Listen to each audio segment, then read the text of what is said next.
cumple 52 años desde que se firmó el acta de fundación, ¿no?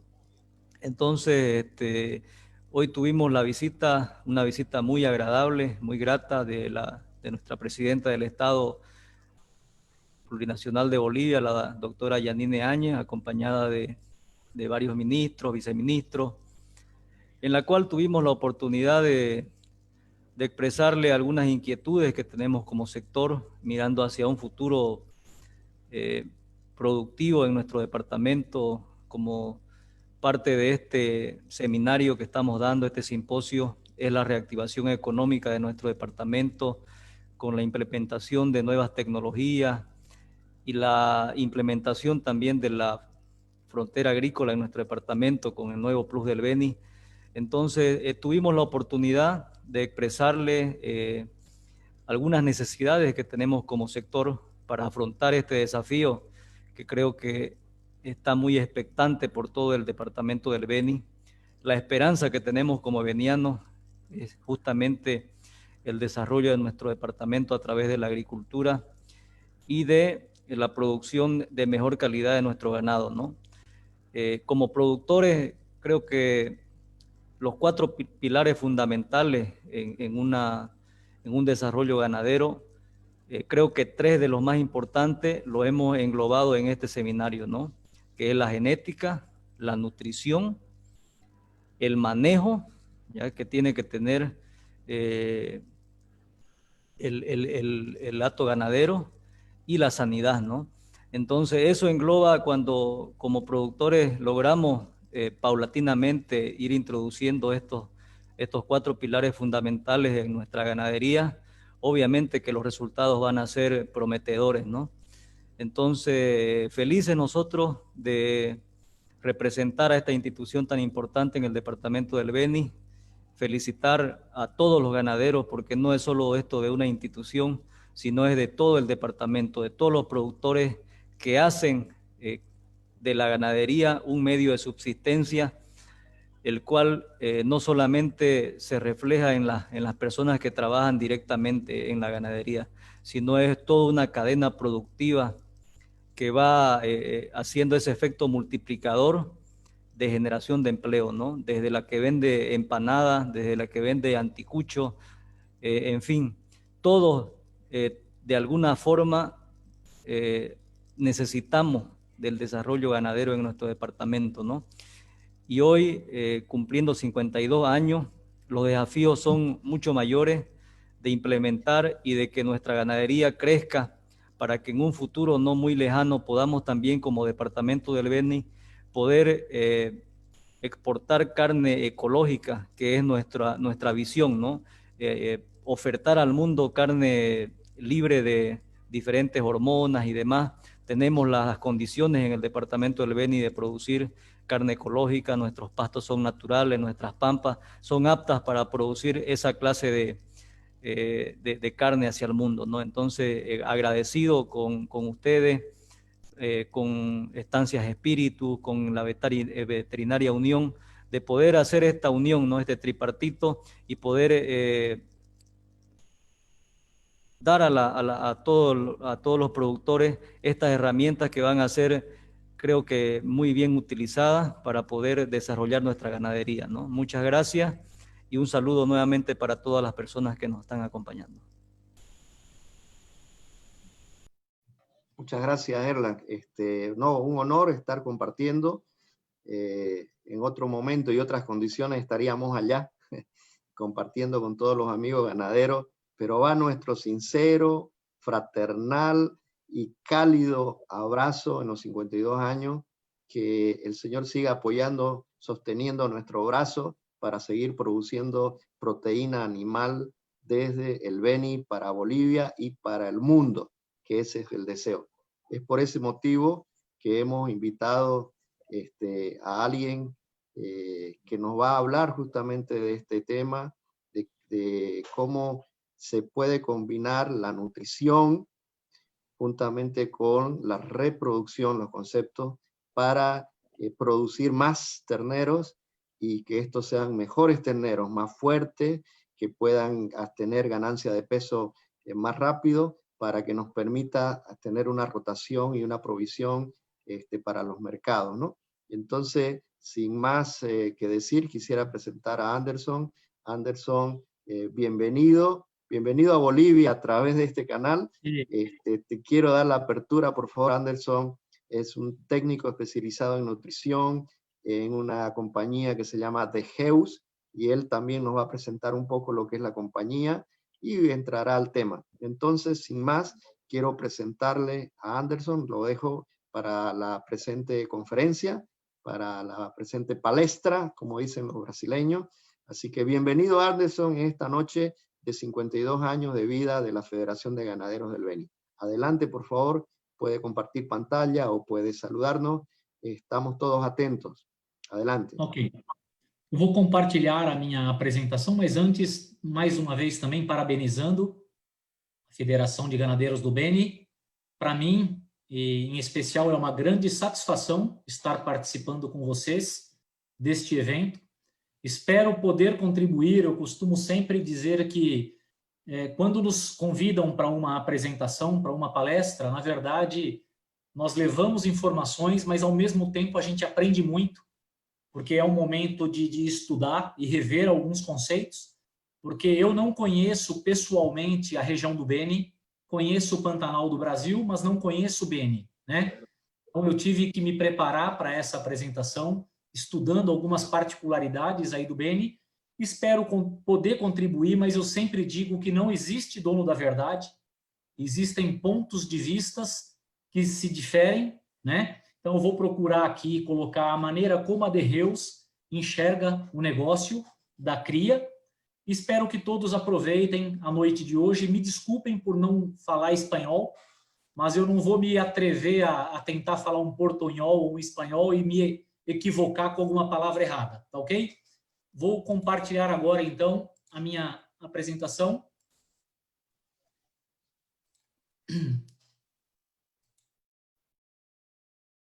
Já está na tela? Sí, la estamos viendo. Adelante, perfecto. Ok. Vamos lá. O tema, então, da apresentação de hoje, nutrição e fertilidade, dupla importante para mais e melhores terneiros. Laura. Primeiros slides, na verdade, eu quero apresentar a empresa que eu trabalho, que eu represento, é a The Heus, que é uma empresa familiar holandesa e é uma empresa centenária, né? Ela foi fundada em 1911 pela família The Heus. Então, nós costumamos dizer que poucas são as empresas no mundo que têm uma história de mais de 100 anos para contar, né? Então, isso é um motivo de bastante orgulho e de bastante satisfação para todos nós que somos colaboradores da empresa. A The Heus é uma empresa global, tá ok? Então, hoje nós temos negócios em praticamente 75 países do mundo. O Brasil é a plataforma de exportação para os países da América Latina. Então, nós exportamos hoje para Chile, Bolívia, Paraguai, e o Diogo, que nos acompanha também na apresentação, é o responsável por todo esse contato, tá ok?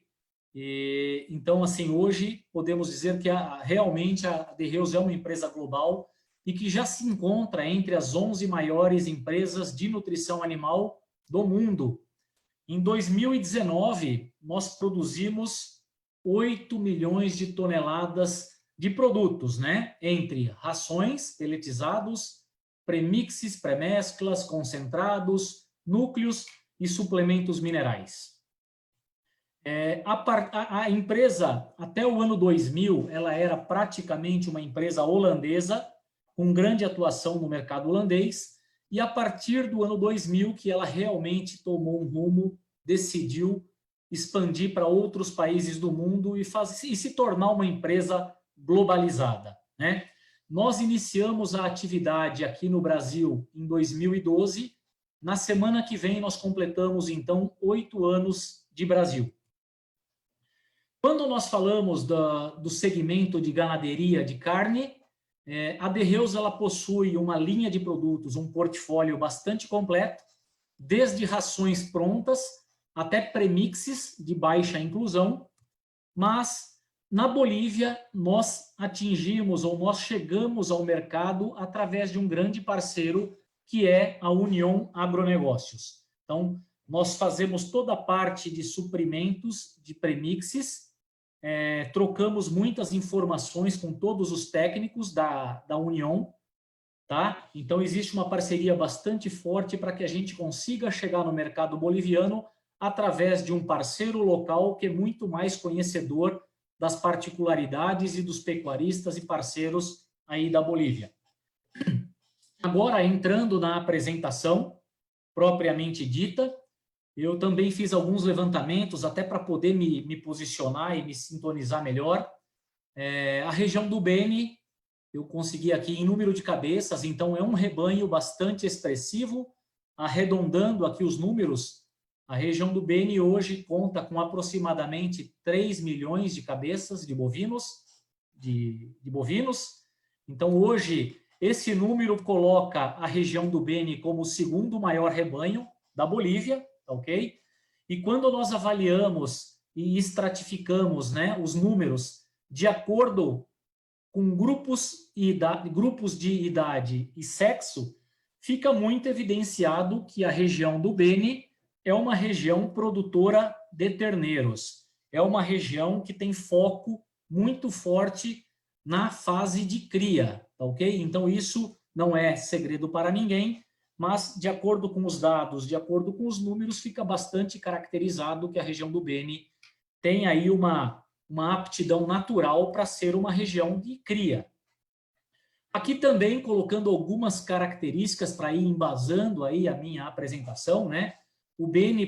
A região do Beni possui uma área de 213 mil quilômetros quadrados, né? Possui, como eu já mencionei no slide anterior, o segundo maior rebanho ganadeiro da Bolívia. Tem um clima tropical, pessoal, acho que saiu minha tela, certo? Desculpa. Tem um clima tropical, uma precipitação anual de 1.000 a 4.000 milímetros, uma temperatura média entre 28 e 35, é caracterizado por uma planície de savana, sendo uma savana inundada. E o número, né, que não muito diferente do que acontece no Brasil, na região de Pantanal, alguns anos, né, como por exemplo em 92, 2007, 2008 e 2014, praticamente 45, 46% de toda a superfície territorial do Beni ficou inundada. Então, isso já é uma característica muito específica, né, e que, na verdade, acaba nos mostrando o porquê que a região do Beni acaba tendo que trabalhar com uma baixa densidade ou uma baixa taxa de lotação, porque certamente algumas fazendas em determinadas épocas do ano ficam praticamente debaixo de água, inundada, né? Então, é uma ganaderia que tem como característica ser uma ganaderia um pouco mais extensiva. Obviamente, é possível intensificar a atividade, mas, de maneira geral, podemos dizer que é uma ganaderia mais extensiva que utiliza a pecuária nas savanas e nos pastos naturais. A característica também aí da região do Beni é um Pantanal. O Pantanal, na verdade, ele é um bioma, né? E na sua maior parte constituída por essa savana alagada, que eu mencionei no slide anterior. E a região do Beni tem reservas que são consideradas reserva da biosfera e estação biológica do Beni.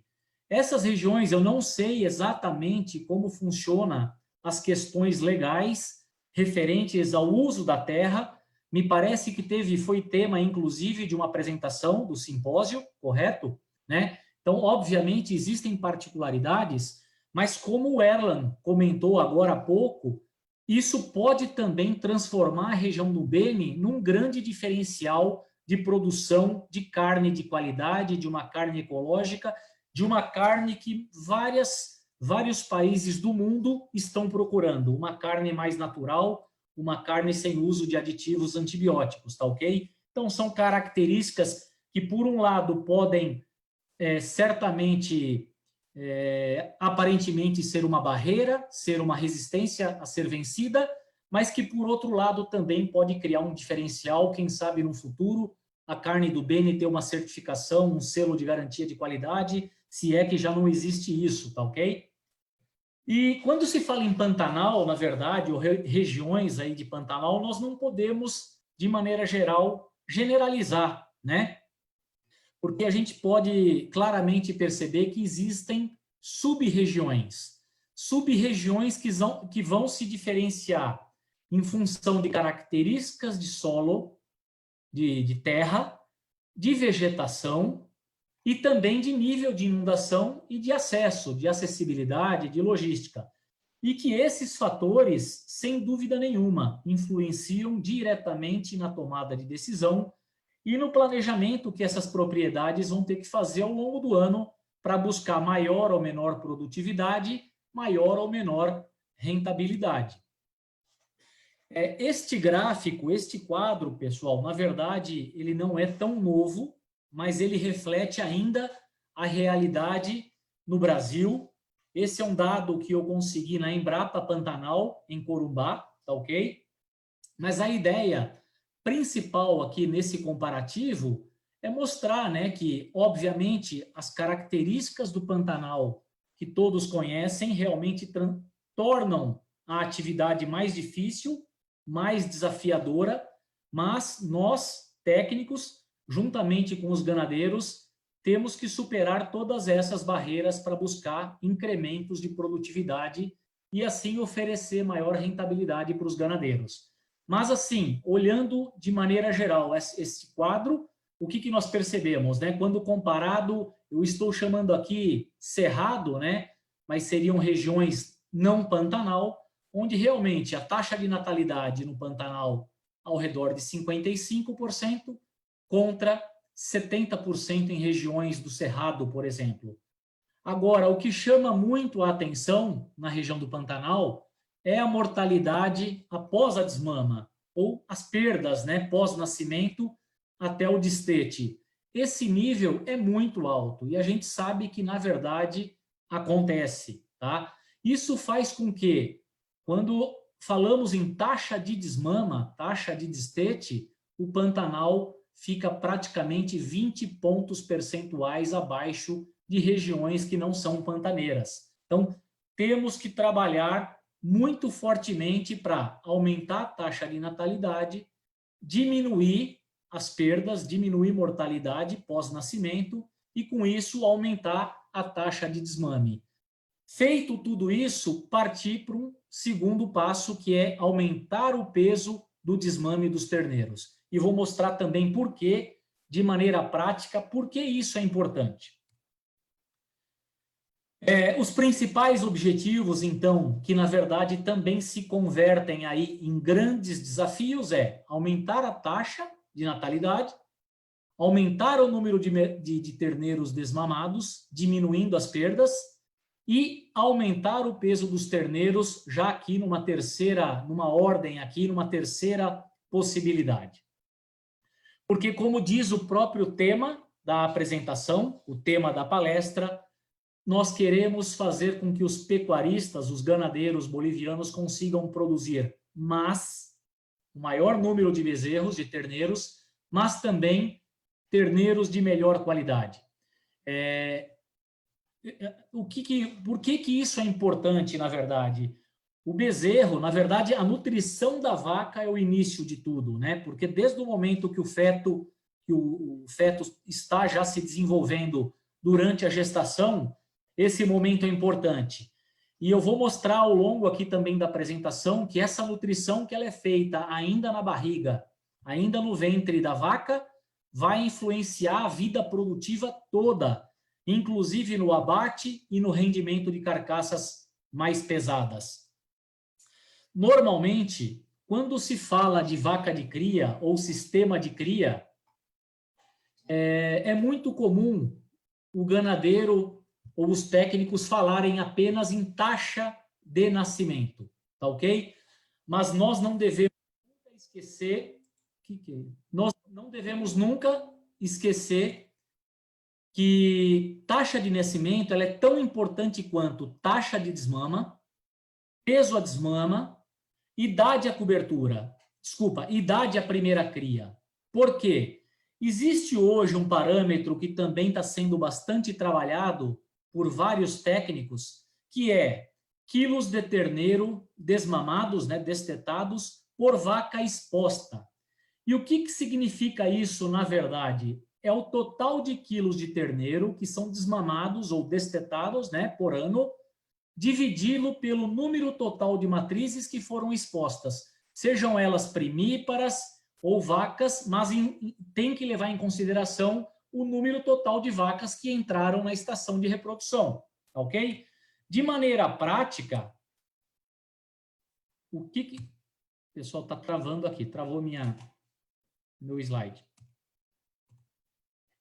De maneira prática, só um minuto, por favor.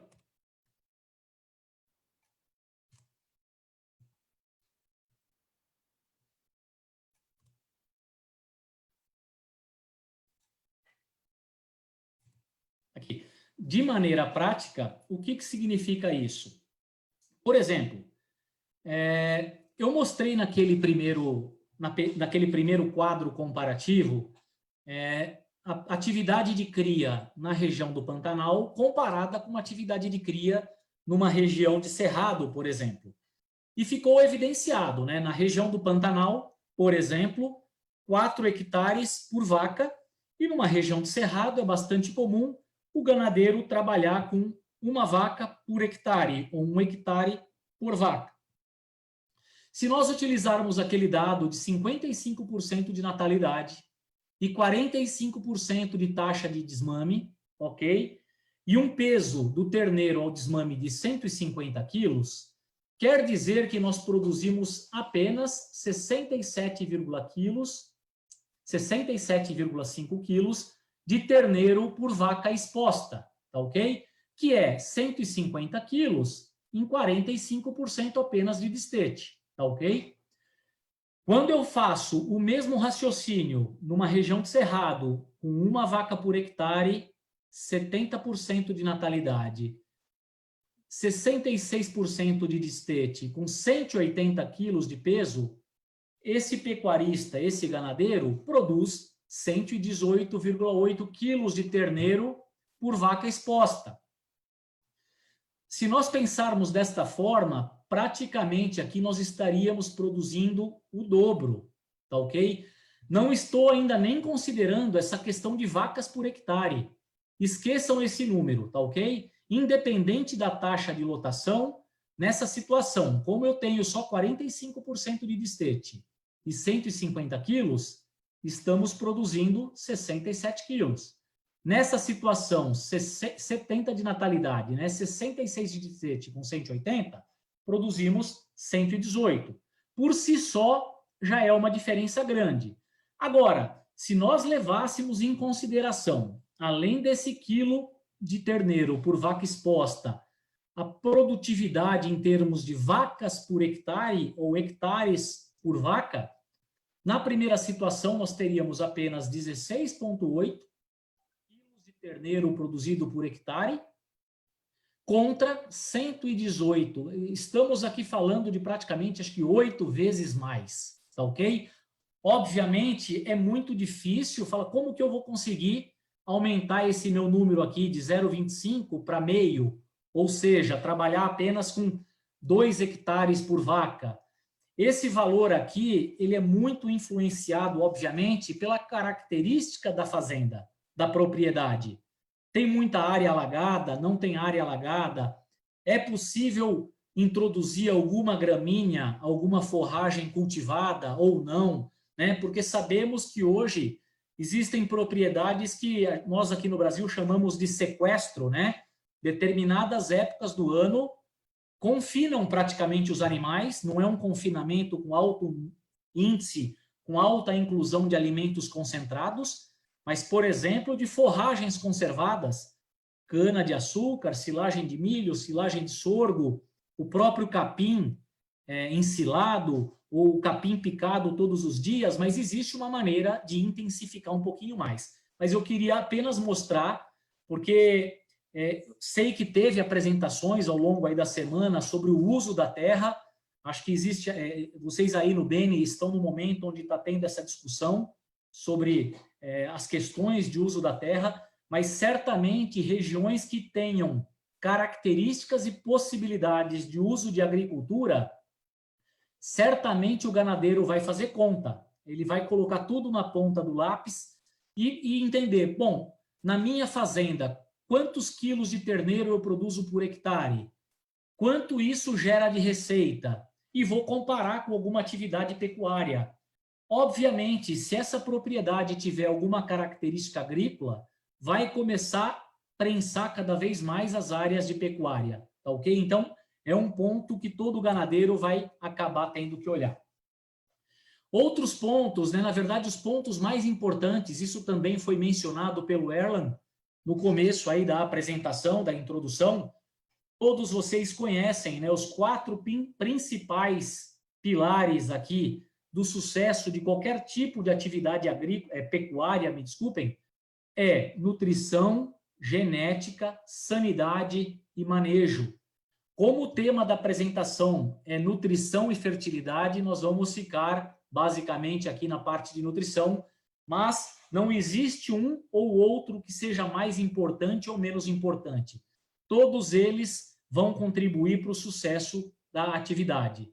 E quando nós falamos em nutrição, principalmente nesse segmento da cria, estamos pensando basicamente no pasto, seja ele um pasto nativo ou um pasto cultivado. E a suplementação ela vai ser necessária em maior ou em menor grau, dependendo da qualidade do pasto, ok? É necessário, então, que o ganadeiro passe a adotar tecnologias que algumas são relativamente simples, né? Não são tecnologias complicadas, né? Vou mencionar aqui rapidamente, no tocante à genética, selecionar matrizes, né? Ter na propriedade um critério mínimo de seleção, né? Introduzir touros que sabidamente são touros melhoradores, que são touros selecionados. E aqui, pessoal, eu gostaria de fazer aí um comentário. Muitas vezes no processo de seleção e descarte de matrizes, o ganadeiro, o pecuarista, acaba descartando matriz porque ele acredita que tenha baixa taxa de fertilidade, quando na verdade ela não tem baixa taxa de fertilidade, ela está subnutrida, né? É sabido também que vacas que têm uma grande habilidade materna, ela acaba produzindo mais leite, passando esse leite para o terneiro, e necessariamente ela mobiliza muita reserva corporal para jogar no leite. Se ela não tem uma alimentação proveniente do pasto de boa qualidade, ela perde condição corporal. Perdendo condição corporal, ela não tem uma vida reprodutiva satisfatória. Muitas vezes esse animal é descartado porque ele não está bem alimentado e não porque não é um animal com uma vida produtiva e reprodutiva satisfatória. Então, cuidado no descarte de animais. Prestem atenção se esse descarte não está sendo ocasionado em função de má nutrição da matriz.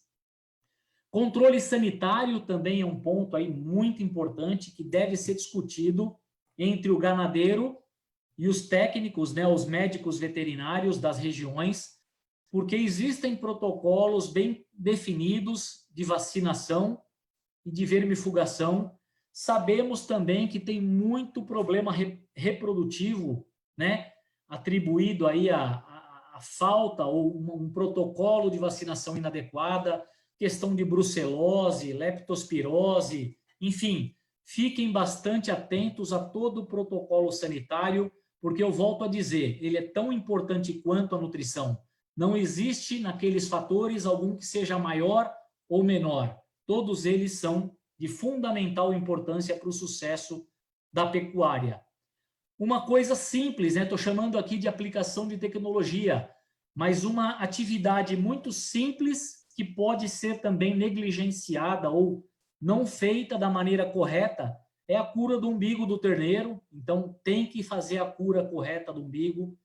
A introdução de pastagens cultivadas também vem aí como uma tecnologia que pode ser utilizada, obviamente respeitando a política e a legislação de uso da terra, de acordo com a região de cada um de vocês, e a suplementação adequada, seja ela mineral, proteica, energética ou até mesmo com o uso de algum peletizado, mas que ela seja também discutida, obviamente sempre pensando no melhor custo-benefício e na maior produtividade.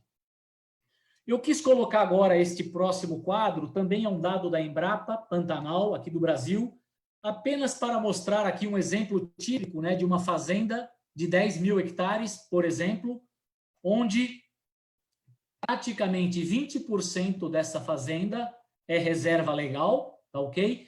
Mas observem aqui, né, nos últimos 10 anos praticamente, mas pastagens cultivadas aqui já começando a aparecer a partir do ano de 2014 e ganhando espaço aqui no ano de 2018, e é uma tendência natural que as fazendas do Pantanal comecem a explorar de maneira mais racional pastagens cultivadas em algumas áreas específicas da propriedade, da hacienda ou da estância.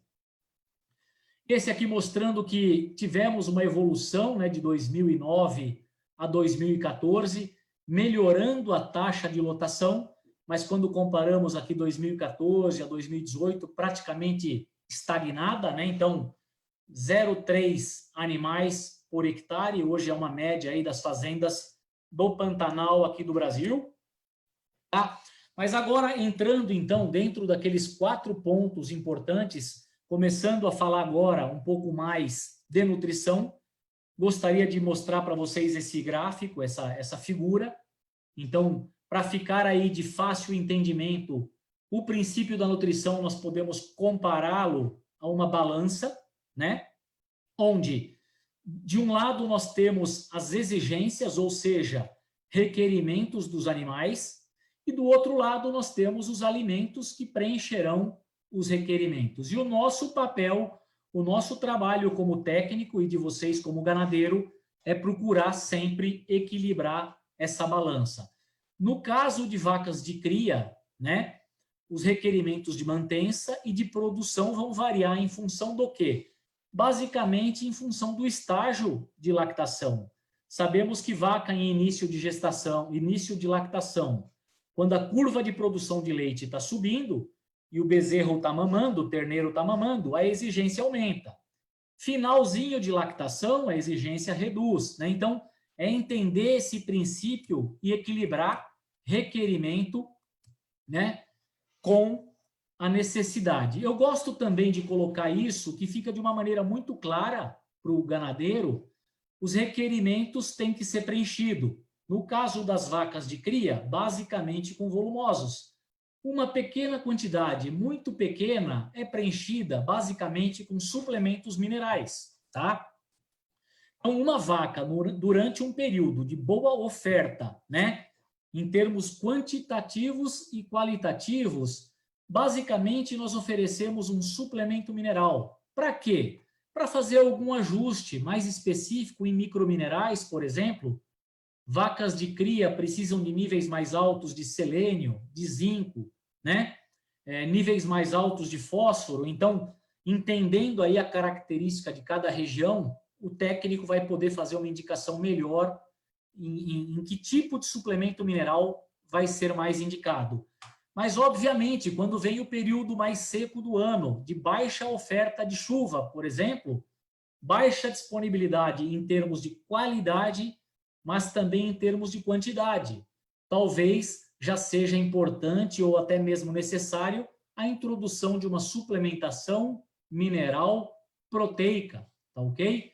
Mas também estou falando numa situação mais de baixa disponibilidade de forragem. Por exemplo, se o ganadeiro faz um bom manejo de suas pastagens, né, e consegue reservar massa num período de alta oferta para ser utilizada num período de baixa disponibilidade, certamente ele vai poder, de repente, utilizar um suplemento mineral apenas com ureia, tá ok? Então, o programa de suplementação, ele vai estar muito atrelado à qualidade e disponibilidade da pastagem oferecida para as vacas.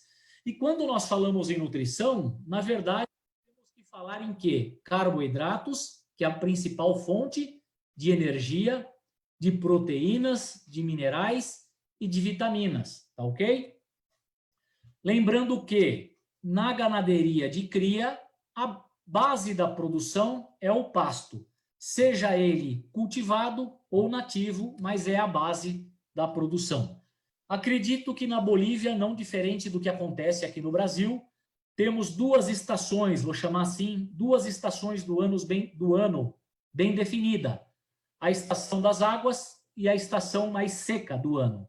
Nas águas, o capim tem um bom teor de nutrientes, em proteína, energia e fibra, então são materiais que possuem quantidade e qualidade satisfatória. Uma fibra baixa, então um capim de alta digestibilidade. Quando vem o período seco do ano, os capins, as pastagens, forragens começam a ficar mais lignificada, né, mais secas, com muito talo. Esse material fica com baixo teor de proteína, fibra muito alta e energia baixa. O consumo cai, consequentemente, quando o material é de baixa qualidade e baixa disponibilidade, acontece o que vocês também devem conhecer bastante aí na Bolívia, época do ano onde tem oferta de forragem, as vacas com uma condição corporal adequada e, às vezes, muito, muito bem preparada. Quando vem o período de baixa oferta de forragem, a quantidade de forragem não é suficiente nem para manter uma condição corporal adequada, os animais perdem peso e ficam com o score da condição corporal inadequada, tá ok? Aqui no Brasil nós chamamos de efeito sanfona. Engorda nas águas, emagrece no período seco do ano. Agora, então, quais são os principais desafios impostos pela sazonalidade, né, de produção de pasto? Primeiro, nós precisamos atender o requerimento nutricional da vaca ao longo de todo o ano, para conseguir aumentar a taxa de prenhez, aumentar o quilo de bezerros vendido por ano e certamente aumentar a margem de rentabilidade na propriedade. E isso é um desafio. Se nós temos sazonalidade de produção e temos um requerimento que em determinadas épocas do ano, inclusive aumentam, o pecuarista, o técnico, tem que encontrar uma maneira de manter a condição corporal das vacas adequada ao longo de todo o ano. E outro desafio que eu coloco aqui, principalmente em regiões do Pantanal, as pastagens nativas, muitas delas possuem qualidade nutricional perfeita, compatível com as gramíneas, com as pastagens cultivadas. O problema é que muitas pastagens nativas têm baixa produtividade em termos de quilos ou produção de matéria seca por hectare por ano, tá ok? Então, conhecer e manejar adequadamente essas pastagens nativas talvez seja aí o grande desafio para os órgãos de pesquisa, para as universidades, para que eles consigam realmente munir, né, oferecer esse tipo de informação para todos os ganadeiros que precisam explorar atividade nas regiões de Pantanal, ok? Para que a gente consiga, né, à medida do possível, diminuir essa taxa de lotação, que de maneira geral vai variar de 3 a 5, às vezes até um pouquinho mais, hectares por unidade animal. A região do Pantanal, ela sempre é caracterizada por grandes propriedades, muitas vezes até para que consiga viabilizar a atividade, tá ok? Mas isso torna também muitas vezes mais difícil a questão logística, acesso e também a questão estrutural, né? A questão de disponibilizar o número satisfatório de comedeiros para todas as vacas, disponibilizar, por exemplo, creep feeding ou comedeiros para fazer uma suplementação mais intensiva. Então, tudo isso é um fator aí de dificuldade, é um fator de desafio para as propriedades que estão na região do Beni, em especial para as propriedades que estão em regiões que sofrem mais com o período do ano de alagamento, de inundação. Agora aqui, talvez seja o momento mais importante da apresentação. A principal ferramenta de manejo, nós vimos ali que é sanidade, genética, manejo e nutrição, mas também existe a parte do manejo que está diretamente relacionada com o manejo nutricional, ok? É o manejo do estado nutricional do rebanho, que nós chamamos de ECC, Score da Condição Corporal. Esse score da condição corporal está diretamente relacionado à eficiência reprodutiva e produtiva do rebanho. Eu não sei exatamente qual é o quadro, né? Qual é a pontuação que vocês, ganadeiros e técnicos da Bolívia, utilizam, até porque aqui no Brasil também tem uma divergência, né? Alguns técnicos utilizam o score de 1 a 5, como nessa figura, mas também tem técnicos, né? Aqui também o score de 1 a 5, mas também tem técnicos que ainda usam o score corporal de 1 a 9, tá ok? Nessa escala de 1 a 5, nós queremos vacas aqui, sempre, pelo menos aqui entre 3, 3,5, se possível, score 3,5 no início da estação de monta. Quando falamos nessa escala de 1 a 9, trabalharmos aí com pelo menos o score de 5 a 6, tá ok? Que é o score moderado a moderada boa, né? E por que é importante fazer o monitoramento do score corporal? Vários trabalhos já demonstraram isso. Eu trouxe aqui apenas 2, mas para vocês verem como é bastante impactante essa ferramenta de monitorar condição corporal da vaca, tá ok? Naquela condição corporal que varia de 1 a 9, animais que tinham condição corporal 4 ou menos, né, vacas que tinham condição 4 ou menos, tiveram uma taxa de prenhez até 150 dias de apenas 58%. Quando a taxa de prenhez foi para 6 ou mais, essa taxa praticamente foi para 95%. Sabemos que é muito difícil manejar uma condição 6 ou mais, ou talvez até não seja economicamente viável, mas trabalhar aqui, pelo menos na condição 5, buscando 80% a 85% de taxa de prenhez, é muito produtivo, é muito lucrativo para o ganadeiro. Esse é um outro trabalho realizado aqui no Brasil também, naquela outra escala de pontuação, tá ok?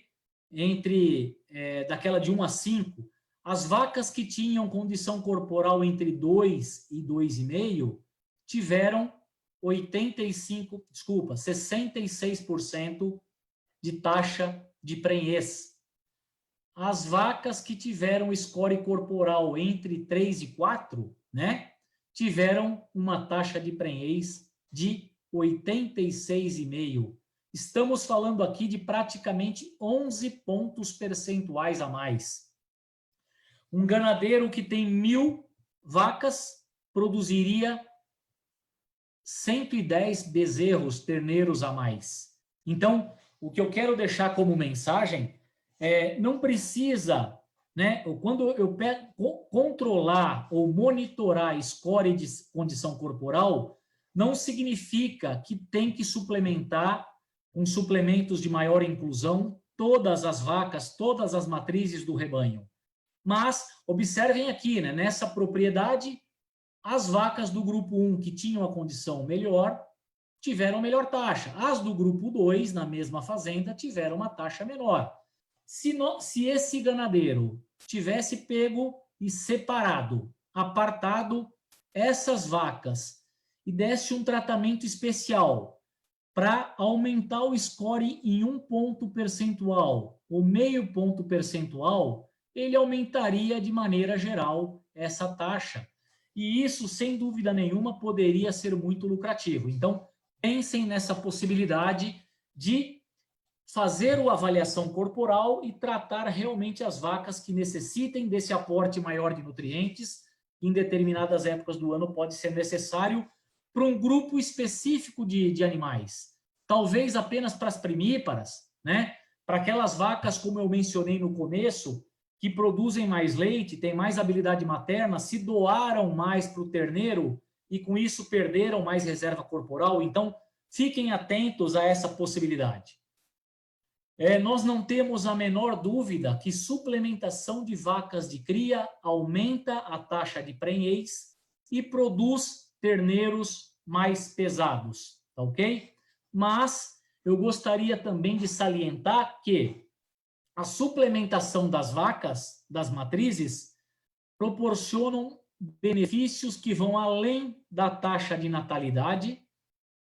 Conversando com o Fred e com o José, eles comentaram comigo que algum tempo atrás já foi tema de apresentação para vocês aí na Bolívia, e é um tema que está bastante comentado ou bastante falado aqui no Brasil também, a questão da programação fetal, né? O que é, então, essa questão da programação fetal? São estímulos ou insultos maternais no período de desenvolvimento do feto, né? A nutrição maternal durante a gestação tem uma função muito importante no desenvolvimento do feto e da placenta.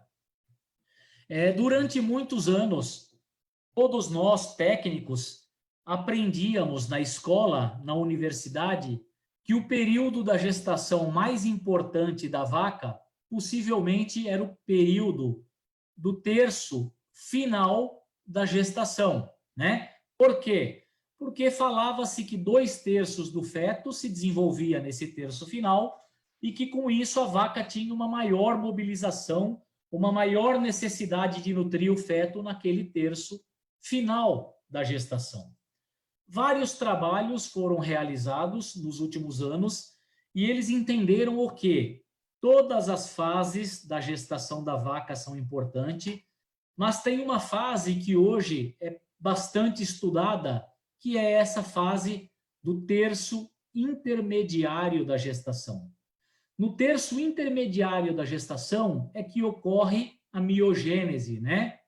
E que se o animal, se a vaca tem uma restrição alimentar nessa fase, com certeza vai ocorrer uma diminuição no número de fibras musculares e da massa do feto, tá? E vou mostrar mais para frente. Essa restrição alimentar aqui, nesse período, tem reflexos durante toda a vida produtiva do animal. Vai proporcionar um peso maior ao nascimento, ao desmame, ao ano e até o fim da vida produtiva desses animais. Aqui vou passar rapidamente alguns slides, apenas para exemplificar. Eu falo, esse tema nutrição e programação fetal daria um tema de uma palestra de 1 hora, mas o que eu quis mostrar aqui é, rapidamente, alguns exemplos. Efeito da suplementação proteica na mãe, na vaca, sobre o desempenho das crias. O que é isso? Eles suplementaram alguns animais e outro grupo de vacas deixaram com restrição alimentar, ok? Essas vacas pariram, eles pegaram as novilhas provenientes dos 2 grupos de animais, do suplementado e não suplementado, e levaram até a puberdade. Observem que as vacas, né, que tiveram suplementação, as novilhas, né, vaquilhonas, que foram suplementadas, tiveram uma taxa de prenhez muito maior do que as vaquilhonas, né, novilhas, que eram provenientes de vacas que não foram suplementadas. Entenderam? Então, o experimento avaliou as mães suplementadas ou não, e depois que esses animais nasceram, eles tiveram o mesmo tratamento.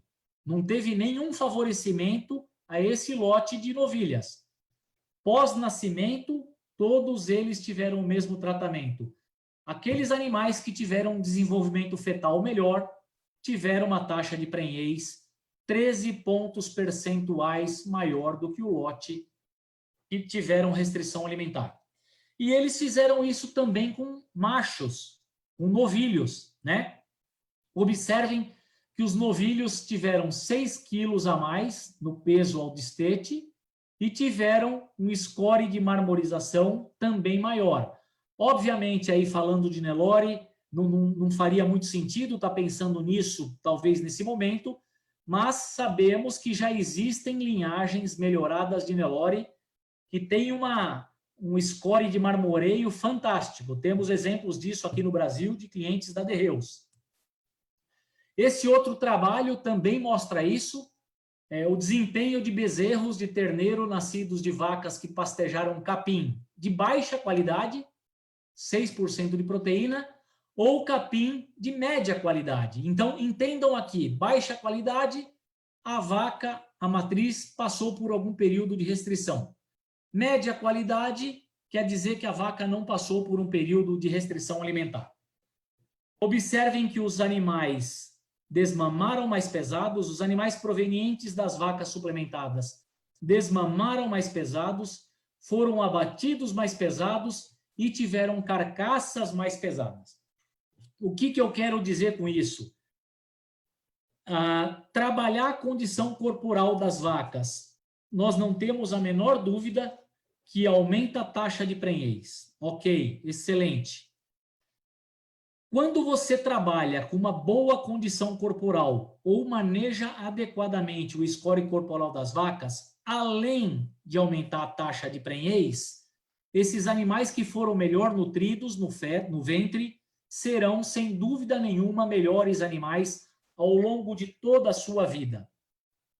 É sabido, né? Nós sabemos que a região do Beni é uma região produtora de terneiros e é uma região que, inclusive, exporta, né? Manda terneiros para outras regiões da Bolívia, como a região, por exemplo, de Santa Cruz, correto? Então, é muito importante, e aqui no Brasil, os ganadeiros já estão com essa consciência da importância de comprar terneiros melhores, terneiros provenientes de vacas que foram bem alimentadas. Esse também aqui é uma sequência de slides que mostram isso, ó. Os terneiros aqui, pessoal, é como se fosse animais do início da estação de monta e animais do final da estação de monta. O que significa isso, na verdade? Animais provenientes de vacas que emprenharam no início da estação de monta, provavelmente é porque essas vacas essas matrizes tinham melhores condições corporais. Quando foram expostas à estação de montas, foram as primeiras a serem emprenhadas. Observem, então, que o peso ao destete, né, dos animais do início da estação de monta foram melhores. O peso ao ano continuaram melhores. Foram melhores no sobreano e consequentemente, obviamente, isso talvez não reflita a realidade de vocês na Bolívia. A Bolívia tem uma característica de abater carcaças um pouco mais leves, né? Por exemplo, acredito eu que, em média, as carcaças na Bolívia são abatidas, peso vivo dos animais que são enviados para o abate ao redor de 420, 430 quilos. Mas imaginem vocês, como produtores de terneiro, oferecer para o recriador das regiões de Santa Cruz e de outras regiões da Bolívia terneiros mais pesados. Esse recriador, comprando terneiros melhores, vai conseguir imprimir um ganho de peso melhor nesses terneiros, obviamente fazendo uma nutrição adequada e também respeitando a sazonalidade de produção de forragens, né? Com isso, eles conseguirão antecipar a idade ao abate, oferecer para o terminador, para aquele ganadeiro que só faz o confinamento, animais que possivelmente ficarão menos dias fechados, né? Cerrados em feedlot, em confinamentos, tá ok? Então, eu gostaria, infelizmente, uma palestra que não tenha interação do público, mas eu acredito que todos concordam, né, que a nutrição adequada da vaca contribui de maneira geral para uma pecuária mais eficiente. Ganha dinheiro o ganadeiro que produz mais terneiro e mais pesado, de maneira mais eficiente. Ganha mais dinheiro o ganadeiro da recria e ganha mais dinheiro também o ganadeiro da engorda. E também, pensando lá no final, na ponta de toda a cadeia, o frigorífico vai ter uma carne de qualidade para oferecer para os consumidores, sejam eles os consumidores da Bolívia ou de outras partes do mundo. Agora, volto a frisar, a fase de cria, ela é uma fase que depende muito da produtividade das pastagens e, com isso, temos que adotar manejos específicos e racionais das pastagens, sejam elas pastagens naturais ou pastagens cultivadas, e a suplementação estratégica, ela é indispensável, ok? E quando nós falamos do período seco do ano, eu não vou entrar aqui em detalhes, porque eu não conheço especificamente a característica de cada ganaderia, né? Mas quando nós fornecemos, esse quadro quer mostrar o seguinte: fornecer um suplemento proteico ou um suplemento à base de ureia para um animal, por que que ele é necessário? No período seco do ano, o nível proteico das pastagens cai demais. Ele cai a ponto de não conseguir fazer com que aquelas bactérias ou a microbiota ruminal não consiga ser eficiente na digestão do capim. Então, cai num ciclo vicioso. As bactérias não sendo eficientes, elas degradam menos a fibra do capim passado. Se ela degrada menos a fibra, a degradação da matéria seca cai. Se a degradação da matéria seca cai, a taxa de passagem do alimento, daquele capim, daquela forragem ruim, também cai. E se cai a taxa de passagem, cai o consumo. Se cai o consumo, come menos nutriente, ganha menos peso. Então, suplementação proteica na seca ou suplementação com suplemento ureado na seca serve apenas para jogar um combustível, eu chamo assim, de nitrogênio para aquelas bactérias e para a microbiota ruminal trabalhar de maneira mais eficiente naquele capim de má qualidade. Quando esse ciclo, né, quando você coloca dentro do rumen nitrogênio, se for ureado ou se for proteína, ainda melhor, proteína de proteinado, o animal passa a digerir melhor, degradar mais a matéria seca, né, porque degrada melhor a fibra, aumenta a taxa de passagem, come mais, consequentemente os animais conseguem inclusive ganhar peso.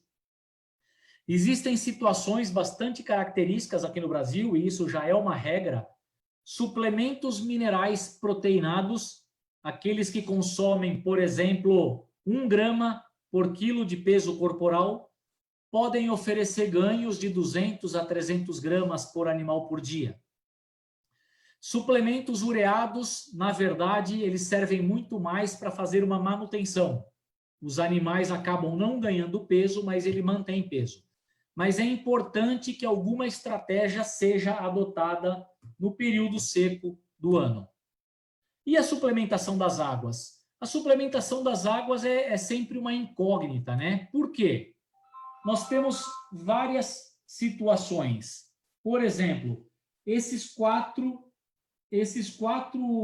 figuras, na verdade, são período das águas. Uma área alagada, uma área de pastagem muito boa, uma área degradada e outra área degradada. Tudo isso aqui nas águas. Obviamente, a estratégia de suplementação nessa propriedade nessa é totalmente diferente do que nessa e nessa. Então, cada caso vai ter que ser avaliado. Tenho certeza que os técnicos da União estarão à disposição de vocês, mas normalmente, em situações de oferta de forragem, um suplemento mineral, a gente fala linha branca, né? Apenas minerales, como, por exemplo, um 8% de fósforo, é mais do que suficiente para atender todo o requerimento nutricional das matrizes durante um período de boa oferta de forragem. Já indo aqui para o final da apresentação, pessoal, eu gostaria de mencionar 2 estratégias importantes que podem também agregar nessa questão, que vai de encontro ao título da apresentação, né, de como produzir mais e melhores terneiros, né? Uma delas é o creep feeding e a outra é a desmama precoce, tá ok? Começando pelo creep feeding, é o nome em inglês, mas que nada mais é do que uma suplementação dos bezerros, onde apenas os bezerros, apenas os terneiros têm acesso ao alimento formulado especificamente para eles, ok?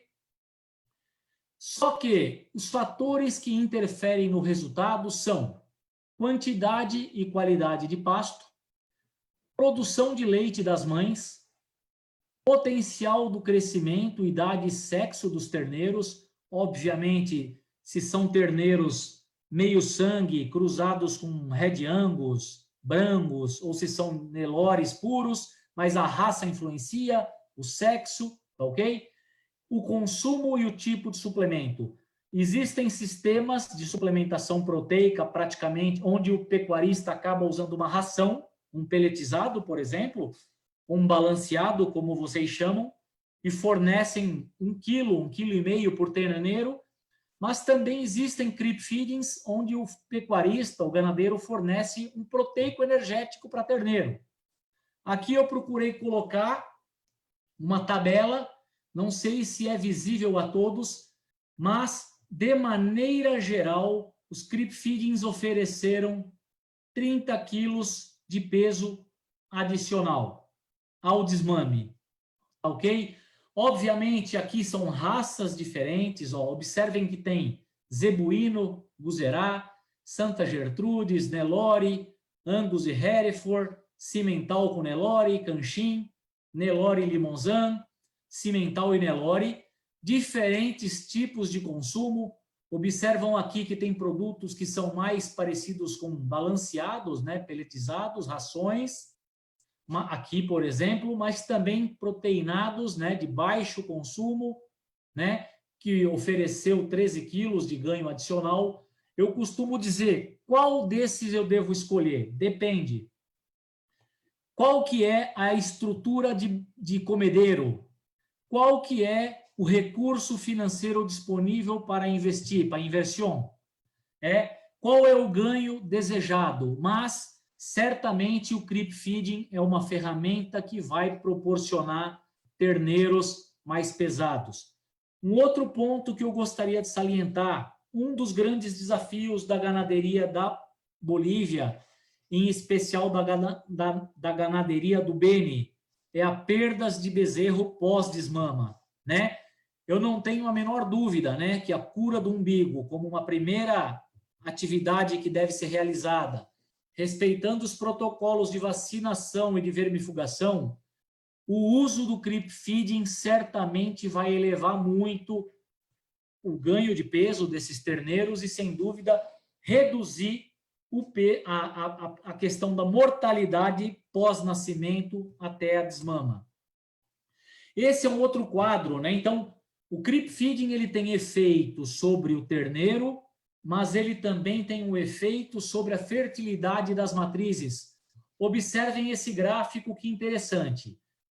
Animais que foram desmamados, destetados com 5 meses, sem o creep feeding, 170 quilos, com o creep feeding, 20 quilos a mais. Os animais que foram desmamados, destetados com 7 meses, 200 quilos sem o creep, 245 quilos com creep feeding. 45 quilos de peso a mais. Não sei exatamente qual que é o valor de um terneiro aí na Bolívia, mas pela conversa que tive alguns dias atrás com meus colegas aí da União, vou fazer o preço em dólar aqui, $1,35, $1,40. Tenho certeza que 45 quilos a mais paga a inversão, o investimento, tá ok? Agora, outro ponto importante, né? O creep feeding, na verdade, ele surgiu nos Estados Unidos como uma ferramenta para melhorar a fertilidade das vacas, principalmente das primíparas. Olha o que aconteceu aqui com a taxa de fertilidade das matrizes onde o uso do creep feeding foi realizado, aumentando aí praticamente 13 pontos percentuais. É muito terneiro a mais. Então, o creep feeding ele pode ser, sim, uma ferramenta interessante para que vocês consigam produzir mais bezerros, porque vão aumentar a fertilidade, e bezerros melhores, bezerros mais pesados. A estrutura é relativamente simples, tá ok? Agora, indo para aquela já segunda tecnologia, é o desmama precoce, o destete precoce, que serve principalmente para melhorar índice reprodutivo das matrizes, tá? Mas alguns pontos têm que ser observados para o sucesso deste procedimento ou da aplicação desta tecnologia. Primeiro, tentar formar lotes mais homogêneos no que diz respeito ao tempo de gestação.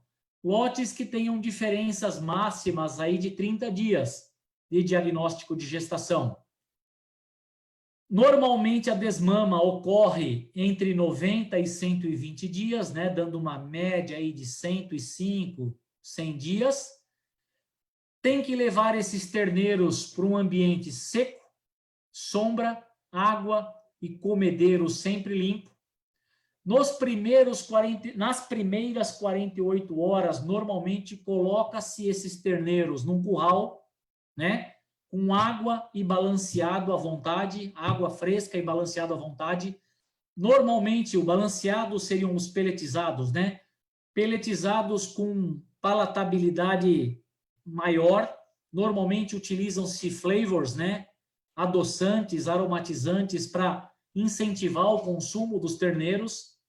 Após as 48 horas, esses terneiros são enviados para piquetes ou potreiros, não sei como vocês chamam, e nos primeiros 15 dias é importante que o vaqueiro, né, a pessoa responsável pelo manejo, faça um rodeio e levem os animais pelo menos 2 vezes ao dia no comedeiro, próximo ao bebedouro, para que eles se acostumem com isso. E manter uma rotina de tratamento. Por que que eu não coloquei aqui que o destete precoce ele tem principalmente o objetivo de melhorar índice reprodutivo, tá ok? O peso ao desmame, quando corrigido aos 210 dias, praticamente são iguais de um terneiro que ficou ao pé da vaca e de um terneiro que teve aí um desmame, um destete super precoce. Então, eu costumo dizer que no destete super precoce ou precoce, o maior benefício é para o aspecto reprodutivo, diferente do sistema de creep feeding, onde a partir de um nascimento os terneiros já teriam acesso aos alimentos. Olha por que o benefício ele é tão grande nas matrizes, né? Aqui é o balanço energético de vacas de corte submetidas ao desmame convencional, que é o de 210 dias, com o desmame precoce, né? No convencional, o balanço energético ele fica negativo até praticamente o 6º mês, tá ok? Quando o ganadeiro faz o destete precoce, rapidamente a vaca recupera condição corporal, porque ela passa a ficar num balanço energético positivo a partir aí do 3º, 4º mês de gestação. Então, esse é o principal benefício. Da parte teórica, pessoal, do que o que nós teríamos para apresentar é isso, mas eu gostaria de pedir permissão para a Erlan, da União, para toda a equipe da União e para todos os ganadeiros. Nós teremos um lançamento, num futuro muito próximo, de uma nova tecnologia para vocês aí na Bolívia, mas que aqui no Brasil nós já utilizamos há pelo menos 7 anos, que é a utilização do MUB. MUB, na verdade, é a sigla, né? Melaço de umidade baixa. É uma tecnologia inovadora, prática e única. E, na verdade, nós teríamos uma apresentação específica sobre esse produto com toda a equipe aí da Bolívia, mas eu achei muito oportuno falar sobre isso porque é nítido e evidente que a maior dificuldade de fazer uma suplementação adequada e correta na região do Beni é em função das características específicas das fazendas da região do Beni. Muitas delas, em determinadas épocas do ano, com dificuldade de acesso, né, de logística, de transporte, ou até mesmo por dificuldade estrutural de comedeiros, de bateias. Então, o MUBI realmente pode ser uma solução muito prática, inovadora e que certamente trará resultados muito positivos. Então, é uma mistura de melaço com minerais, com vitaminas, com aditivos.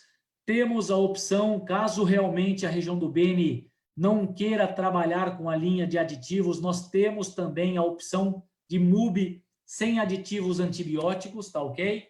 As principais vantagens: menor investimento com infraestrutura de bateias, reduz custo operacional com mão de obra, porque o capataz ou o vaqueiro não precisa ir todos os dias ou com muita frequência abastecer os comedeiros com suplementos. É uma ferramenta de manejo de pastagem, porque você pode deslocar os MUBIs para várias regiões do pasto, reduz desperdício, incrementa a eficiência alimentar e tem um custo-benefício muito interessante. Temos uma linha completa que certamente no momento oportuno toda a equipe da Grupo União estará à disposição para vocês.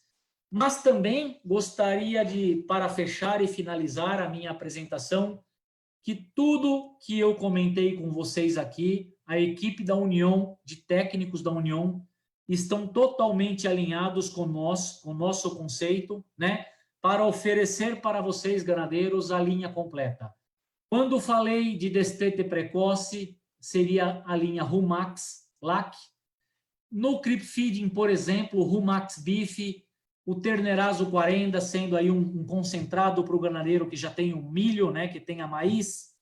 Toda a linha de minerais e ureado, seja ela a linha Fertifos, Minermax, Fertisal ou Nutrifos, assim como a linha de proteinados. E para finalizar, né, quando utilizar um ou quando utilizar outro? Eu costumo dizer que tem alguns pontos que vão ser avaliados. Primeiro, o score corporal do animal. Segundo, a capacidade de investimento de recursos disponíveis. Terceiro, a estrutura física da fazenda. As características naturais da fazenda, né, de pasto, alagamento, transporte, bateias, comedeiros, e para que, num conjunto, o nosso técnico da União possa fazer uma indicação mais correta. Finalizo minha apresentação por aqui. Gostaria de agradecer a todos pela atenção, parabenizar mais uma vez a FEGABENE e toda a comissão organizadora deste 6º simpósio. Espero ter contribuído de alguma maneira. Eu costumo dizer que não existe dono da verdade, existem pontos de vistas que precisam ser melhor entendidos e discutidos. Fica aqui embaixo o meu contato, né? Sou como eu gerente de produtos de ruminantes de carne na Derreus, meu e-mail apietro@derreus.com, e encerro minha apresentação e fico à disposição de vocês agora, caso haja alguma dúvida, caso haja algum questionamento. Não sei se falei muito rápido ou se deu para todos conseguirem entender perfeitamente. No mais uma vez, obrigado e uma boa noite a todos. Muchas gracias, Anderson. Bueno, hemos tenido algunas consultas tanto en el Facebook como también acá en sala. Ha sido una presentación magnífica, te felicito. Y ahora voy a dejar en manos de José Ernesto Chávez, por favor, para que nos pueda comunicar las preguntas que hay en la sala al respecto, o si no, de repente él aclarando algunos conceptos que tal vez por el idioma no pudiera haberse entendido muy bien, pero Sí. como que el sector ganadero tiene mucho contacto con Brasil, así que no es la primera vez que escuchan una disertación en portugués, pero puede pasar esto. Entonces, José Ernesto, por favor, adelante. Muchas gracias, Remy, gracias, Anderson, y gracias a todos los amigos ganaderos y colegas que hoy nos acompañan en esta linda disertación muy oportuna que hoy nos ha brindado Anderson. Comento, Remy, que solamente tengo una pregunta hoy aquí hecha por el señor José Herbas. Me gustaría si me pudieras compartir las que están en el Facebook. Don José Herbas pregunta, fuera del creep feeding, ¿qué otra estrategia de bajo costo podríamos realizar para levantar el peso al destete de los terneros?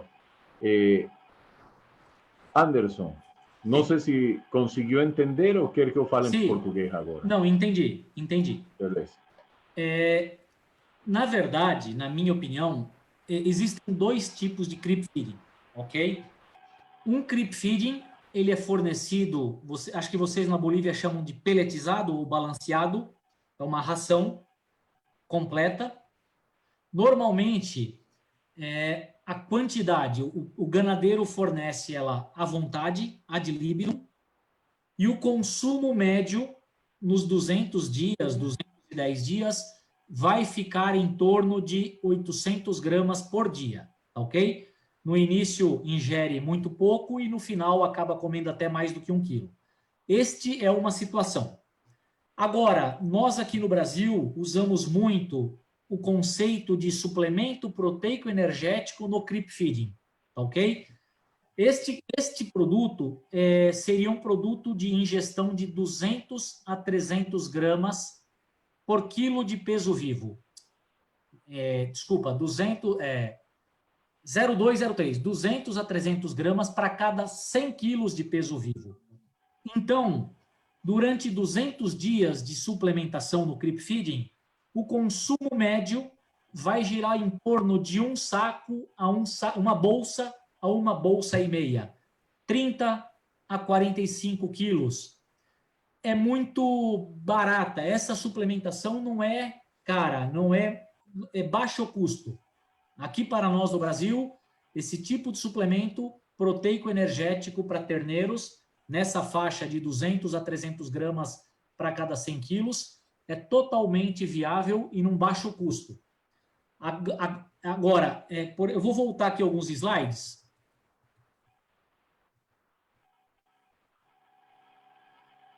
Aqui, por exemplo, esse produto que eu estou falando seria um produto mais como este, por exemplo. Todos enxergam opção aqui. Este produto seria um proteico energético para terneiros fornecido no creep feeding. Tá? Então, a ideia do creep feeding é um suplemento proteico energético, como se fosse um proteinado energético, mas que está numa área reservada, num creep feeding, onde a vaca não tem acesso. 300 gramas dia proporcionou um ganho adicional de 13 quilos. Por exemplo, José, se você puder me ajudar, 13 quilos adicionais, quantos bolivianos por quilo de terneiro? 13, Freddy, tú que estás ahí más con los precios actuales en el Beni, me imagino que el ternero debe estar aproximadamente a 9.5 bolivianos el kilo, ¿no? Então en promedio. Sí, correcto, 9.5. Eso da 123.5 bolivianos por ternero, a más. E, por exemplo, José, e 60 quilos de um produto proteico energético na Bolívia? Quanto custa 60 quilos deste produto, por exemplo, um proteico energético? Quanto custa 60 quilos em 200 dias? 60 kilos, el precio a cómo está más o menos, tú calcula en dólar más o menos o en real para traer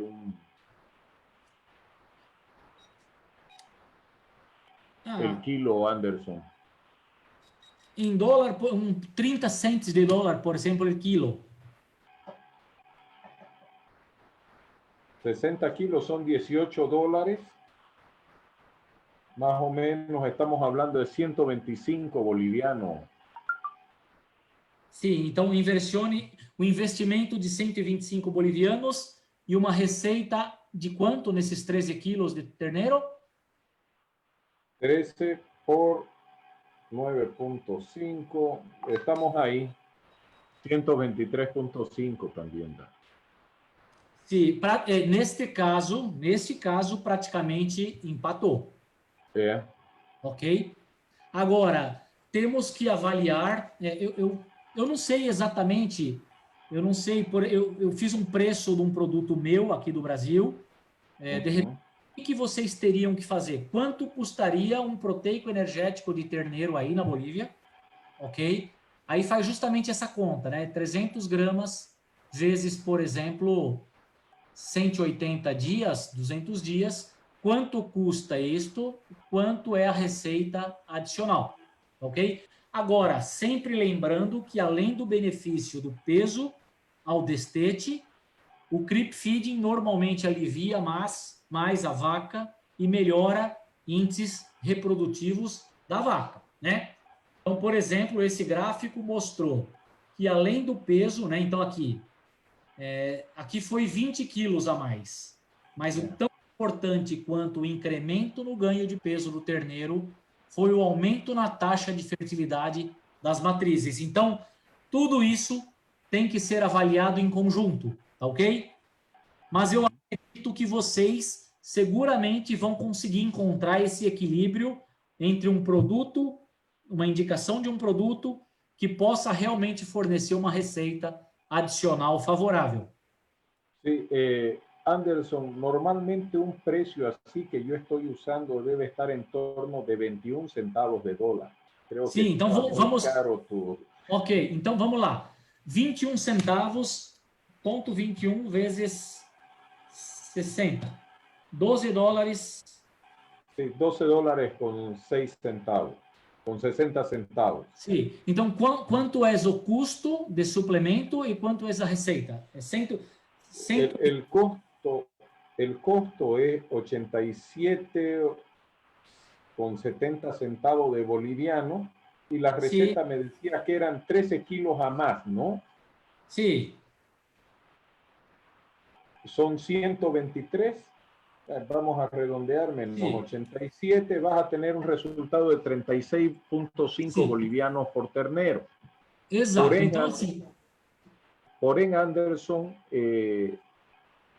esto aquí tiene otras implicancias, ¿no? Un animal bien nutrido con un nivel proteico y energético bueno, normalmente va a tener menos tasas de mortalidad, por lo que también tiene un sistema inmunológico más fortalecido y va a tener un mejor desarrollo, ¿no? Sim, com certeza. Eu mencionei porque, na minha opinião, quais são os grandes benefícios do creep feeding caso possível de ser utilizado na região do Beni. Um dos grandes desafios, a região do Beni tem que aumentar a taxa de natalidade, mas reduzir mortalidade. E como você mencionou, o creep feeding com certeza vai reduzir taxa de mortalidade, porque você vai ter animais melhor nutridos, né, com melhor sistema imune. Além do peso do terneiro, que naquele exemplo, ali foi um experimento, né? 13 quilos, 15 quilos, eu acho que é sempre positiva, mas tão importante quanto, né, reduzir mortalidade, as perdas de terneiros, aumentar o ganho de peso, mas também aumentar a fertilidade das vacas, ok? É um conjunto de benefícios.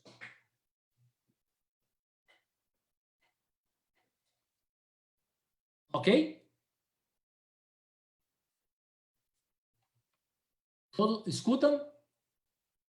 Sí, perdón, me quedé sin micrófono. Una consulta más hacia el público.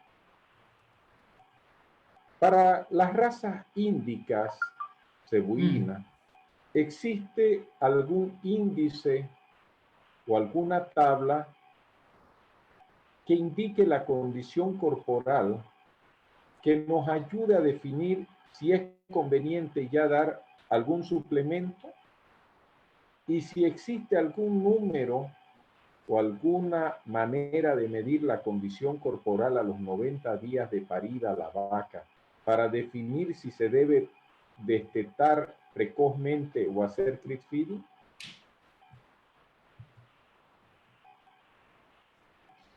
Eu não conheço algum material... Minha tela travou aqui. Eu não conheço especificamente algum material. O único material que eu tenho em forma de zebu é aquele que eu mostrei quando eu falei daquela escala de 1 a 9, tá ok? Uhum. Mas assim, de acordo com aquela escala, então dentro daquela escala nós procuramos manejar score de condição corporal variando entre 5 e 6, ok? Mas eu desconheço alguma tabela, viu, que tenha isso de uma maneira mais didática. Eu acho que são, normalmente, eu não sei qual é o parceiro da União nos protocolos de ATF.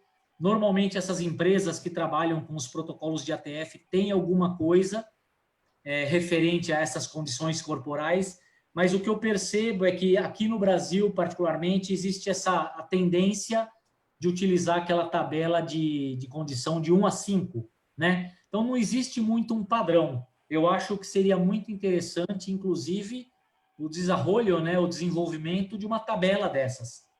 Por exemplo, associando o score corporal à necessidade de ganho de 1,5 ponto com um tipo de suplementação a ser indicada.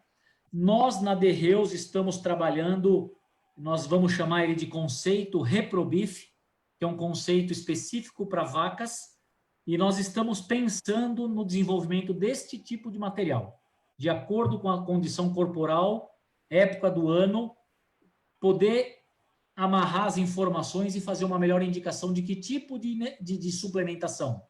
Se eu preciso suplementar com ureado, ou se é necessário um proteico energético, mas no momento eu desconheço alguma tabela neste sentido. Bien, esta pregunta la hacía el señor Federico Cano, ¿no? Y la hacía en referencia porque en razas británicas sí hay este tipo, indica, de tablas y de indicadores que nos permiten tomar este tipo de decisiones. Por otro lado, Anderson, la señora María Eugenia Nathaniel Flores pregunta, ¿es recomendable usar grasa protegida en vaca para mejorar la condición corporal posparto? ¿Cuándo usarla? Olha, é um assunto que vem sendo estudado, já tem alguns trabalhos publicados, mas continua sendo estudado. Manter condição corporal é sempre interessante. Eu não sei se seria viável o uso de gordura, falou no terço inicial de gestação? É isso? No, la pregunta es si es posible y es recomendable usar grasa protegida en vaca para mejorar la condición corporal posparto, cuando ella ya está amamantando. Sim, sim. Olha, é possível. Agora, a quantidade para ser fornecida varia, mas normalmente por volta de 100 gramas vaca dia. Ok? Eu tentar recuperar a condição corporal das vacas em início de lactação é sempre custa muito caro, porque ela está justamente num pico de produção de leite. Mas é uma estratégia que teria que ser avaliada. Eu acho que o mais viável seria tentar um manejo nutricional e avaliar a condição corporal regularmente para manter uma boa condição corporal, né? No início da estação de monta, mantendo sempre uma boa condição, porque realmente recuperar a condição corporal em início de lactação é muito difícil. Agora, sabemos também que tem vários trabalhos mostrando que o uso da gordura protegida é muito interessante também nos protocolos de IATF, né? Eu não sei se já é uma realidade utilizada por vários ganadeiros, mas me parece que a estratégia tem sido usar gordura protegida 21 dias durante o protocolo da IATF, do D0 ao dia 21. Agora, volto a frisar. Teoricamente, a gordura poderia ser, sim, um fator aí de melhorar a condição corporal, mas ao mesmo passo é um período que a necessidade da vaca aumenta demais porque ela está justamente na curva ascendente de produção de leite. E talvez, na minha opinião, pode ser uma estratégia muito onerosa, muito cara. Muito obrigado, Anderson. Temos outra pergunta aqui relacionada. O senhor Juan Mario Velasco Ávila, para suplementar las vacas en ese mismo periodo de inicio de lactación, más o menos en los meses de mayor seca, que va entre junio y octubre, ¿qué materiales tú recomendarías para usar en esa suplementación? Um proteinado, certamente um proteinado. Para o período de seca severa, o produto mais indicado seria um proteinado. No caso,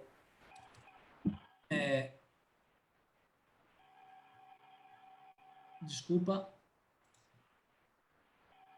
No caso, esse produto, me parece que seria o mais indicado da União, mas é um proteinado 35% de proteína, ok? Provavelmente esse produto tem um consumo promédio de 100 a 200 gramas para cada 100 quilos, então acredito que seria um consumo de 350 a 600 gramas por vaca por dia. Na minha opinião, seriam os produtos mais indicados para o período de seca mais severa, né? Capim de baixa qualidade. Agora, é sempre importante mencionar para o pecuarista, para o ganadeiro, que proteinado funciona sempre muito, desde que se tenha, eu não sei se vocês usam esse termo aí na Bolívia, macega, massa, pasto, pastura seca, mas que tenha massa, que tenha quantidade suficiente para o animal ingerir. Mas me parece a melhor indicação, caso realmente tenha que recuperar uma condição corporal. Entrou no período de junho e julho com uma condição corporal abaixo daquela condição 5 ou 6, teria que usar um proteinado 35. Eu consegui fazer um manejo adequado da condição corporal, tive uma boa oferta de pasto, estou agora nos meses de junho, julho e agosto, as vacas estão bem, eu quero apenas manter. Tem uma boa condição de cobertura, de massa, de pasto seco, podemos indicar qualquer produto aqui desses minerais ureados, minerais com ureia, ok? Agora, se tiver que recuperar a condição, tem que ser realmente um proteinado. Muchas gracias, Anderson. Creo que fueron muy claras las respuestas, muy directas. Si va a usar proteinado durante la seca, tiene que tener masa, tiene que tener más que sea baja seca, algo con que pueda actuar la urea y convertirse en proteína, para que esto lo puedan utilizar la flora ruminal. Hay una última pregunta y con esto vamos a cerrar. La hace el señor Jorge Serrate Simo. ¿Cómo aumentar preñez en primípara usando solamente pastoreo?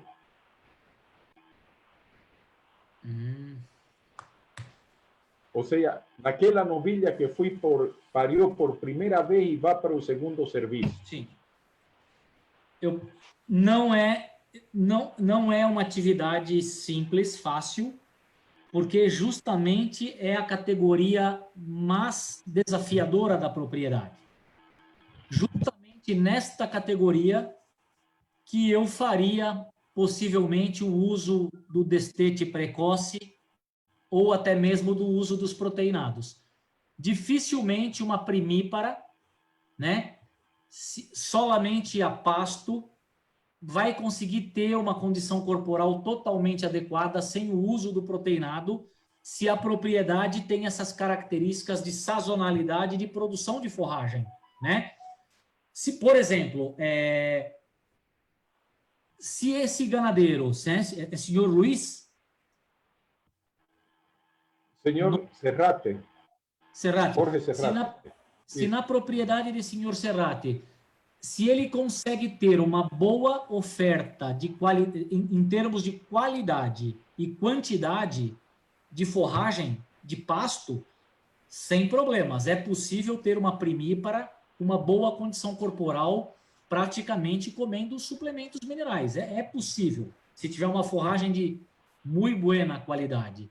Agora, dificilmente num país tropical, né, como eu mencionei no começo da apresentação, porque as nossas pastagens, elas têm o ciclo vegetativo, né?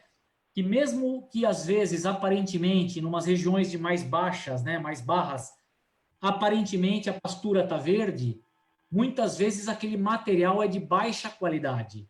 Ele já passou do tempo de melhor consumo, tem muita fibra, muito talo, poucas folhas. Então, é muito difícil, numa situação normal de um país tropical, conseguir ter uma boa oferta de forragem para atender todo o ciclo produtivo de um animal, de uma vaca. Quando pensa, então, numa primípara, maior ainda o desafio. Agora, por exemplo, vou dar um exemplo totalmente fora, né? Nós temos aqui no Brasil, e possivelmente vocês aí na Bolívia, talvez regiões onde é possível produzir gramíneas temperadas de inverno. Nós temos regiões aqui de integração lavoura-pecuária, onde o ganadeiro tem determinadas épocas do ano aveia, azevém. Aí é uma situação totalmente diferente. Mas numa situação normal de país tropical, a variação na qualidade da forragem ela é muito grande. Eu volto a frisar, não só em termos qualitativos, qualidade cai em períodos mais secos, mas também a quantidade fornecida. Então, acho que dificilmente uma primípara conseguiria suportar o ano inteiro sem qualquer tipo de suplementação. Então, o mínimo que eu faria para essa primípara seria um proteinado, esse proteico, Proteimax 35, por exemplo, na seca. Caso isso não resolva, realmente partir para o destete precoce ou até mesmo para a suplementação via creep feeding. Mas eu entendo que um Proteimax 35 para primípara seria bastante interessante também. Muy claro, muchas gracias, Anderson. Con esto nosotros ya también por cuestiones de tiempo vamos cerrando el ciclo de preguntas. Queremos agradecerte mucho la presentación, realmente han sido muy buenos los conceptos que nos has transmitido y le agradezco también a todos los amigos ganaderos, a todos los colegas que nos han acompañado en esta noche en que compartimos algunos conocimientos que muy gentilmente Anderson nos trae con toda su experiencia desde Brasil y desde la empresa de Geos. Remy, dejo contigo la sala. Gracias. Quisiera agradecer, Anderson, si puedes dejar de compartir para poderte apreciar más de cerca. Muchas gracias. Aprovecho el cierre para pasar la palabra a Carlos Peñaranda de Estancias Espíritu, que él también forma parte del grupo de los ganaderos que hoy están celebrando 52 años de vida de la Federación de Ganaderos del Beni. Carlos, vos que estás metido muy de cerca en este tema de producir, ¿verdad? De nutrir, así que quisiera por favor que hagas el cierre despidiéndonos y bueno, recordemos también qué nos espera mañana, por favor, Carlos. Gracias, Remy. Gracias, Anderson, por la excelente presentación. José Ernesto, por interpretar las preguntas del sector ganadero y ponerlas a disposición de todos. Realmente aprovechar el momento para felicitar a todos los ganaderos venianos, en especial a los que están conectados por este su día. Realmente interpretaba muy bien Anderson lo que es la ganadería en el Beni, el heroísmo que representa ser ganadero en el Beni con las condiciones adversas en las que todos los años se debaten extremas sequías, inundaciones muy fuertes, y ese es el medio en el que realmente se hace producción en el Beni, ¿no? Definitivamente es la ganadería una forma de vida. El ganadero vive prácticamente, la economía del Beni se mueve por la ganadería, y definitivamente todos estos medios que estamos utilizando para darle elementos y mejorar su ganadería, consideramos que es un honor como parte organizadora de este evento poder brindársela. Agradecerle realmente a la Federación de Ganaderos en presencia de nuestro colega Erland Hoppe, el tesorero de la Federación, por estar presente. Ha sido un día muy, muy fuerte para ellos en la organización de muchos eventos, algunos muy ingratos que es bueno mencionarlos aquí, prácticamente la despedida de un paz presidente, la despedida por esta desgracia que estamos pasando del COVID, del director nacional del SENASAC. Todos estos eventos ingratos lo hemos tenido que vivir hoy, pero bueno, la vida sigue y realmente esto estaba programado, teníamos que seguir adelante. Mañana tenemos el cierre de este simposio con la presentación del ingeniero Carlos Pedretti del Paraguay, un relevante productor ganadero, que nos va a mostrar la experiencia general de lo que ha sido una ganadería que creo que es un ejemplo para todos, ¿no? El Paraguay en 10 años ha pasado a estar jugando en las grandes ligas en el tema de exportaciones, con una apertura de mercados de exportación de su carne, y la mejora de la calidad de la carne paraguaya que ya es reconocida a nivel mundial. Entonces, definitivamente en la organización consideramos de que era muy pertinente en este momento presentar lo que es la ganadería paraguaya y expresada por una persona que la vive, ¿no?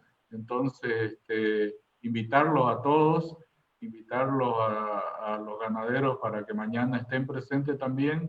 Y nuevamente agradecer a Anderson, José Ernesto, a Remy, a todos por esta buena noche muy fría en el oriente de Bolivia, pero creo que ha sido muy productiva. Muchas gracias. Remy, Una si me pregunta. permites. Adelante, por favor, a nuestro panelista Anderson y después vamos con José Ernesto. Não só Erland e Carlos, já existe um selo dos criadores ganadeiros, dos ganadeiros del Beni, como Erland comentou, da carne específica de uma região proveniente sem aditivos. Já existe um trabalho nesse sentido ou não ainda? Trabajo, perdón, para... Carlos, uma carne, uma certificação... Dale, José Ernesto. Carlos, lo que Anderson está preguntando, si es que el Beni ya ha obtenido alguna certificación que diferencie la carne del Beni en el mercado, como una carne natural, como una carne producida a pasto, como una carne más ecológica, podríamos decirlo así. Bueno, si me permite, el doctor Hoppe, no hay específicamente una certificación, sí es una iniciativa que se ha venido hablando. Nosotros como Estancias Espíritu, justamente nuestro gerente está desarrollando particularmente una iniciativa con un grupo alemán para poder venderle carne con sello ecológico desde el Beni, y es algo que FEGABENI se ha estado hablando. Se ha estado mirando iniciativas que en Paraguay, tú debes conocer, Anderson, han desarrollado en algunas zonas, y definitivamente es algo que tenemos que avanzar, ¿no? Tenemos muchas cosas por hacer, mejorar sistemas productivos, estamos teniendo logros importantes en el aspecto sanitario, modificación del plan de uso del suelo de nuestras tierras para ampliar nuestra frontera agrícola y mejorar con eso la ganadería, pero sí es una tarea pendiente el avanzar en una certificación con sello ecológico de nuestra carne. Ok, gracias. Simplemente para agregar, Anderson, Bolivia como tal, los ganaderos asociado más allá del Beni, Santa Cruz, donde produzca, se ha presentado una marca país al mundo de la carne, y esa marca país es Bolivian Natural Beef. Es decir, ya se está construyendo el concepto de que es una carne natural la que puede salir desde Bolivia, y ese es el desafío que se está teniendo ahora, y se están desarrollando, elaborando programas de ganadería sostenible en base a buenas prácticas ganaderas, para que los ganaderos estén preparados a las aperturas de los mercados.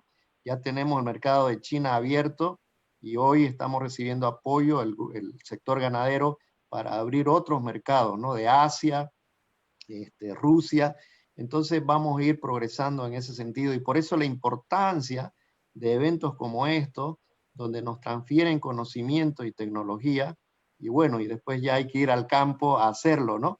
Alguna vez escuché en un seminario, un simposio, decía, pero esto ya lo sé. Y claro, un ganadero dijo, sí, yo sé que lo sabes, pero la diferencia es que yo lo hago.